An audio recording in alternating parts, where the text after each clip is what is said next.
సమస్యలు ముఖ్యంగా 6,400 కోట్ల రూపాయల ఫీజు రియంబర్స్మెంట్ స్కాలర్షిప్ రాష్ట్ర వ్యాప్తంగా పెండింగ్లో ఉంది.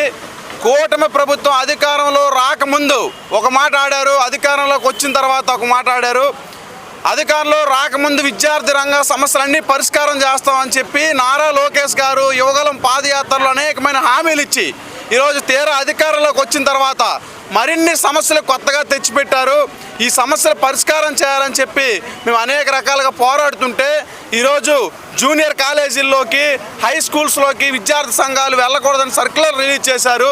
మయా సమస్యలు పరిష్కారం చేయమంటే మీరు సర్క్యులర్లు ఎందుకు రిలీజ్ చేస్తున్నారని చెప్పి ప్రశ్నిస్తున్నాం.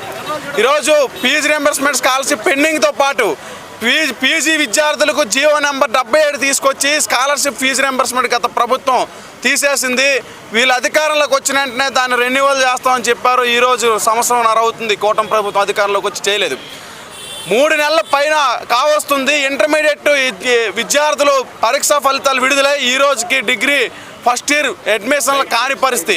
సంక్షేమ హాస్టల్స్లో ఉన్న విద్యార్థులు ఈరోజు బిక్కుబిక్కుమంటున్న పరిస్థితి. ఈరోజు స్త్రీ శక్తి పేరుతో రాష్ట్ర వ్యాప్తంగా మహిళలకు ఉచిత బస్సు అని చెప్పారు. మరి మహిళా విద్యార్థులకి ఉచిత బస్సులు లేవా? అదేవిధంగా ఈరోజు విద్యార్థులు చాలా తీవ్రమైన ఇబ్బంది పడుతున్నారు. వాళ్ళకి ఫ్రీ బస్సులు ఇవ్వడానికి ఏం సమస్య అని చెప్పి మేము ప్రశ్నిస్తూ ఉన్నాం. ఖచ్చితంగా మా డిమాండ్స్ని మీరు పరిష్కారం చేయాలి. ఈరోజు నెల్లూరు పోలీస్ యంత్రాంగానికి కూడా మేము ఒకటే హెచ్చరిక జారీ చేస్తున్నాం. మీరు విద్యార్థుల సమస్యల్ని నిర్బంధించి ఎన్ని రోజులు ఆపలేరు. ఈరోజు డిగ్రీ కాలేజీలన్నింటికి మీరు పోలీసులు పెట్టి కాలేజీల దగ్గర విద్యార్థులు ఈ ధర్నాలో పాల్గొకుండా చేశారు.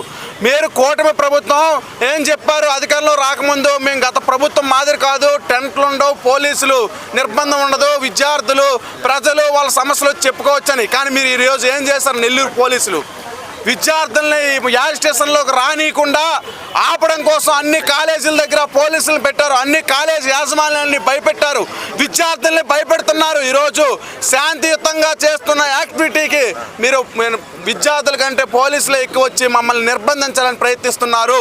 విద్యార్థుల సమస్యల పరిష్కారం కాకుండా విద్యార్థులు మీరు ఆపలేరు. ఈ రోజుకి మీరు నిర్బంధించవచ్చు.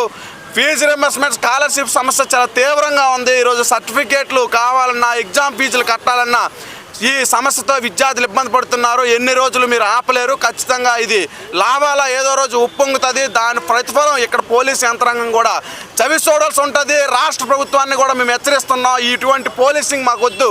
ఖచ్చితంగా న్యాయంగా పోరాడే వాళ్ళకి మీరు ప్రొటెక్షన్ ఇవ్వండి తప్ప విద్యార్థుల్ని మేనేజ్మెంట్ని భయపెట్టి మా పోరాటాలని అణచొద్దని చెప్పి మేము రిక్వెస్ట్ చేస్తున్నాం. లేని పక్షంలో మేము ఖచ్చితంగా దీనిపైన మరింత